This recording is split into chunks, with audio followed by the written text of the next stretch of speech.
সর্বাঙ্গীন সুন্দর ও সফল করে তোলার জন্য আমি এই বিদ্যালয়ের মাননীয় প্রিন্সিপাল মহোদয় অনুরোধ করব সভাপতির আসন অলঙ্কৃত করার জন্য। মাননীয় প্রিন্সিপাল মহোদয় সভাপতির আসন অলঙ্কৃত করার পর প্রদীপ প্রজ্বলনের মাধ্যমে এবং রবি ঠাকুরের প্রতিকৃতিতে পুষ্প অর্পণের মাধ্যমে অনুষ্ঠানের শুভ সূচনা করবেন। আমি মাননীয় ভাইস প্রিন্সিপাল গার্মেন্টর রিয়া মহোদয়কে অনুরোধ করছি পুষ্পস্তবক অর্পণ করার জন্য এবং প্রদীপ প্রজ্বলন করে অনুষ্ঠানের শুভ সূচনা করার জন্য।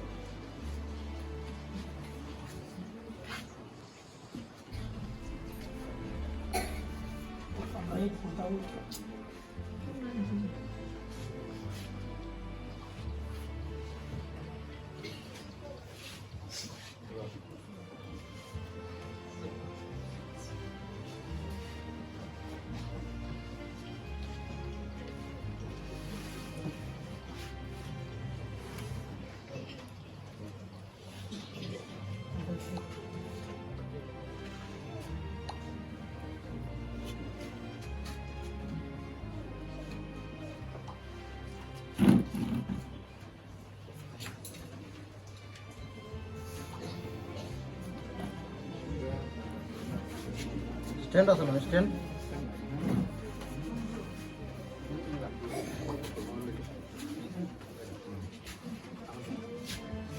জেনে চলে জায়গা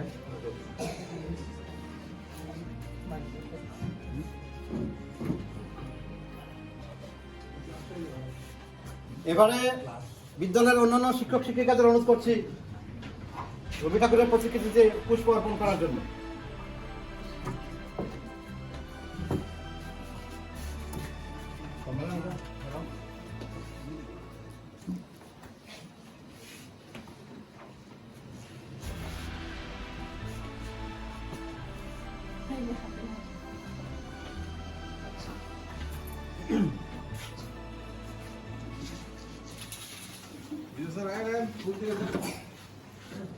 তারা দেন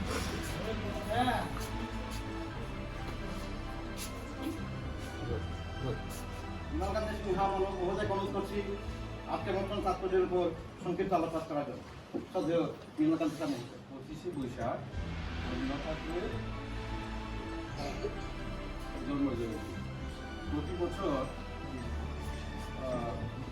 এই দিনটাকে খুব আড়ম্বর সহকারে, খুব মর্যাদা সহকারে পালন করা হয়।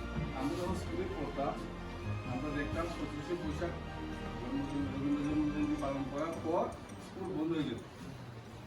তো এখন সামার ভ্যাকেশন বা গ্রীষ্মের ছুটি পিছন দিকে নেওয়াতে আমরা ভোটের আগেই আমরা এই দিনটাকে পালন করি। 1861 সালে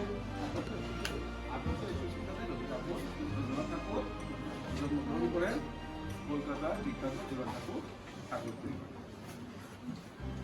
খুব ছোটবেলা থেকে কবিতা, উপন্যাস, নাটক সবগুলি লিখতেন। মাত্র 8 বছর বয়স থেকে তিনি লেখা শুরু করেছেন। খুব ছোট বয়স। রবীন্দ্রনাথ ঠাকুরের জন্মজয়ন্তী উপলক্ষে আমি একটি কবিতা প্রদর্শন করব। কবিতার নাম তালগাছ রবীন্দ্রনাথ ঠাকুর। তালগাছ এক পায়ে দাঁড়িয়ে সব গাছ সারিয়ে উঁকি মারে আকাশে, মনের সাথ কলমে ঘুরে যায় একেবারে উড়ে যায় কোথাভাবে পাখাসি।